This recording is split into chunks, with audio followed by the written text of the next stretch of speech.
Hi guys! Pem ulit from coins.ph.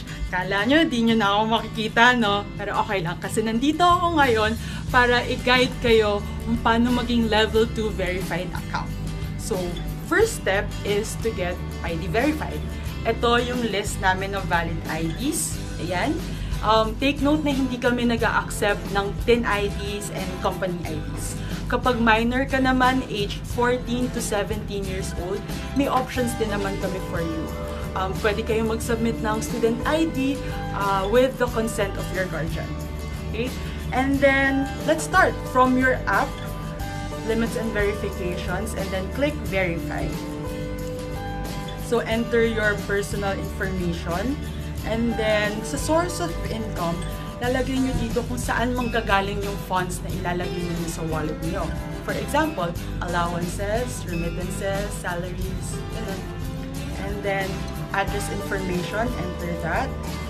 And then, upload your ID. Ito yung mga tips kung paano kayo ma-verify on your first try. So, make sure na clear yung ID na i-upload nyo. Hindi pa siya mag-e-expire within 1 month of submission. Kita rin yung 4 corners, so complete dapat yung ID. And then, make sure syempre na valid and kayo yung nandun sa ID. And then, yun. Step 2 for your level 2 verification is to be self-verified. So, yan. Selfie. On. Make sure for self-verification na hindi nabablock yung face niyo. Ganun lang kasimple. Just wait for 3 business days and then you'll receive an email from our team. So, kung meron pa kayong ibang updates na gusto from us, just like and follow our Facebook page, our Instagram, our Twitter account, and make sure na mag-subscribe kayo sa aming YouTube channel.